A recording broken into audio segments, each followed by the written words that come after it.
मैं डॉक्टर अमित भटनागर पंतनगर कृषि विश्वविद्यालय में सस्य विज्ञान विभाग में प्राध्यापक के पद पर कार्यरत हूँ।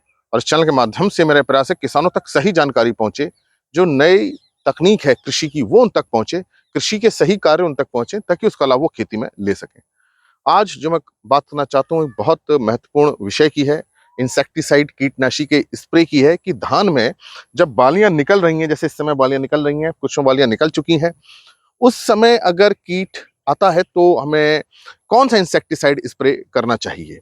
तो देखिए, ये इस समय काफ़ी किसानों की समस्याएं आ रही हैं कि धान की बाली निकल रही है, कहीं निकल चुकी है और वहाँ या तो बाली सफ़ेद हो जा रही है जहाँ तना भेदक स्टेम बोरर का अटैक है, या हॉपर बहुत ज़्यादा लग गया है, या पत्ती मरोड़क कीट लग गया है। तो इस समय खास तौर से 3 कीटों का प्रकोप देखा जा रहा है।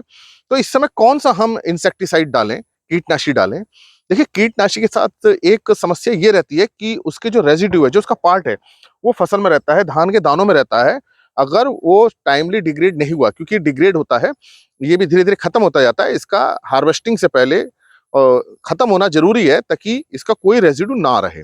जब हम धान की रोपाई करते हैं, रोपाई के 10 दिन बाद, 20 दिन बाद हम कोई भी इंसेक्टिसाइड डालते हैं, तो पौधे के अंदर उसके खत्म होने का पर्याप्त समय रहता है।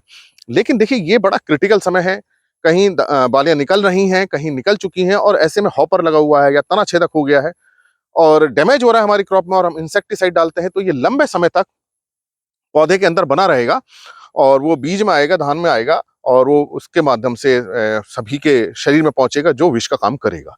तो इस समय बड़ा सोच समझ के हमें इंसेक्टिसाइड का स्प्रे करना चाहिए। अगर आपकी फसल मैच्योरिटी की तरफ जा रही है, धान पकने लगा है और कीट का प्रकोप हो रहा है, तब कोई भी आप इंसेक्टिसाइड मत डालिए, क्योंकि एक तो डैमेज जो हो चुका है वो तो हो ही गया। अगर आप डालेंगे तो उसके रेजिड्यू जो है, उसका जो पार्ट है इंसेक्टिसाइड का, कीटनाशी का, उसके दानों में आएगा, जो सबको नुकसान करेगा। लेकिन जैसी ये अवस्था है, जैसे आप देख रहे हैं बाली निकल रही है, कहीं-कहीं बाली निकल चुकी हैं, तो वहाँ पे हम कुछ कीटनाशियों का स्प्रे कर सकते हैं। तो देखिए, वो हमें देखना पड़ेगा कीट कौन-सा है और हम जो इंसेक्टिसाइड डाल रहे हैं उसका कितने समय तक रहता है वो प्लांट के अंदर, मतलब उसको हम वेटिंग पीरियड बोलते हैं कि वो कितने समय में वो पौधे के अंदर खत्म हो जाएगा। तो हर इंसेक्टिसाइड का एक वेटिंग पीरियड होता है, उसको भी हमें ध्यान रखना है। देखिए, अगर आपके धान में बालियाँ निकल रही हैं, ऐसी स्थिति है और हॉपर लगा हुआ है और तना छेदक है, तो ऐसी स्थिति में आप फिप्रोनिल जो दवा आती है 80% डब्ल्यूजी वाली, फिप्रोनिल, ये मैं इसका टेक्निकल नाम बता रहा हूँ, ट्रेड नेम जो बाजार में अलग-अलग नामों से आती है, जो फिप्रोनिल 80% डब्ल्यूजी वाली दवा है, वो आपको 20 से 25 ग्राम पर एकड़ डालनी है। तो इस दवा का जो वेटिंग पीरियड है वो 30 दिन है। मतलब ये आप डालेंगे तो इसके अंदर 30 दिन तक रहेगी, और ये चूंकि हमारी फसल 30 दिन बाद हार्वेस्ट होगी, तो हार्वेस्टिंग मतलब इस फसल की कटाई से पहले-पहले वो रेज़िड्यू प्लांट के अंदर खत्म हो जाएगा। तो इन इंसेक्ट को मारने के लिए फिप्रोनिल बहुत अच्छी दवा है, इसका आप प्रयोग कर सकते हैं। लेकिन अगर हॉपर है हमारे खेत में, तो पहले हमें अपने खेत से पानी निकालना चाहिए ताकि हॉपर की संख्या कम हो, उसके बाद इसका स्प्रे करना चाहिए। बहुत सारी दवाइयाँ आती हैं, लेकिन इस बात को आप ध्यान रखें कि हमें उस दवाई का प्रयोग करना है जिसका रेज़िड्यूल इफेक्ट कम से कम दिन का हो, ताकि वो दाने में ना रहे। मैं बार-बार इस बात पे इसलिए जोर दे रहा हूँ क्योंकि कीटनाशी जो होते हैं, इंसेक्टिसाइड, ये पॉइज़न ही होते हैं। अगर ये समय से पौधे के अंदर खत्म नहीं हुए, तो ये इसके अंदर बने रहते हैं और जो भी इसको खाता है उसमें उसका प्रभाव आता है। तो बाली, चूंकि अब देखिए अधिकांश क्षेत्रों में 30-35 दिन ही बचे हैं, ज्यादा 40 दिन बचा होगा, तो इसको भी हमें ध्यान रखना है। तो फिप्रोनिल का जो 80% डब्ल्यूजी है, उसको 20 से 25 ग्राम 1 एकड़ में आपको डालना है। पानी आप 200 लीटर ले सकते हैं 1 एकड़ में, और इसका जो वेटिंग पीरियड मैंने आपको बताया वो 30 दिन बताया, मतलब 1 महीने के अंदर खत्म हो जाएगा। लेकिन अगर तना छेदक के साथ अगर पत्ती लपेटक कीट है, तो वहां पे फिर आप कार्टाप हाइड्रोक्लोराइड का प्रयोग कीजिए। तो ये जो कार्टाप हाइड्रोक्लोराइड है 50% एसपी वाली, इसका आपको प्रयोग करना है 1 एकड़ में 400 ग्राम। 1 एकड़ में 400 ग्राम से आप इसको प्रयोग करेंगे तो ये तना छेदक के साथ साथ जो पत्ती लपेटक कीट होते हैं, जो पत्ती को लपेट लेते हैं, इस तरह से पत्ती लपेट जाती है पूरी, उसका कंट्रोल करेगा। और इसका वेटिंग पीरियड 21 दिन है, केवल 3 हफ्ते है, तो मतलब डालने के 3 हफ्ते में खत्म हो जाता है। तो ये भी बड़ा महत्वपूर्ण है हमको ये देखना कि वेटिंग पीरियड कितना है। तो अगर तना छेदक के साथ हॉपर है तो आपको फिप्रोनिल प्रयोग करना है, और अगर तना छेदक के साथ पत्ती लपेटक कीट है, जिसे हम लीफ फोल्डर बोलते हैं, स्टेम बोरर के साथ लीफ फोल्डर है, तो आप कार्टाप हाइड्रोक्लोराइड का प्रयोग कीजिए। फिप्रोनिल फोल्डर पे इतना असर नहीं करेगा, कार्टाप हाइड्रोक्लोराइड लीफ फोल्डर पे ज्यादा असर करेगा। तो ये मेरी बात आपकी समझ में आई होगी कि हमको इस बात का भी ध्यान रखना है।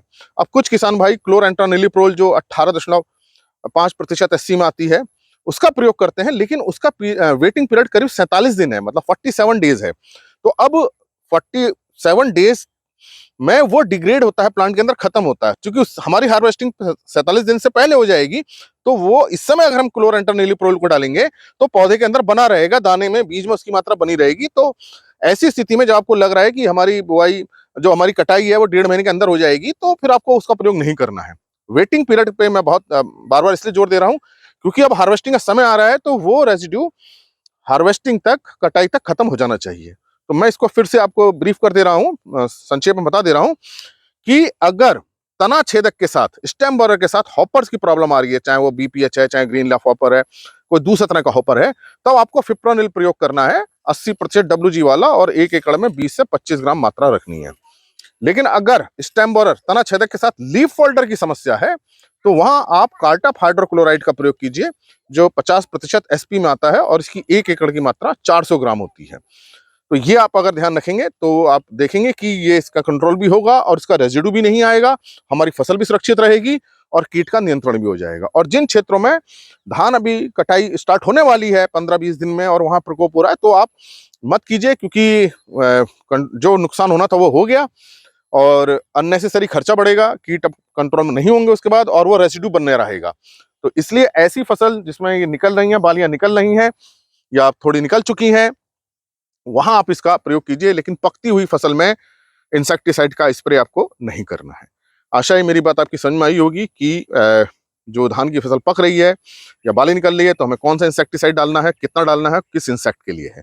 तो पूरा लेक्चर आप फिर से सुनेंगे तो आपको समझ में आएगा कि किस कीट के लिए हमें कौन सा हर्बिसाइड, इंसेक्टिसाइड डालना है और कितनी मात्रा में डालना है। इसी प्रकार के लेक्चर्स को देखने के लिए आप कृषि किसान प्लेलिस्ट देखिए, और भी बहुत सारे एग्रीकल्चर से रिलेटेड लेक्चर्स आप उनको देख सकते हैं, अलग अलग प्लेलिस्ट में है। और अगर चैनल सब्सक्राइब नहीं किया तो सब्सक्राइब कीजिए। धन्यवाद।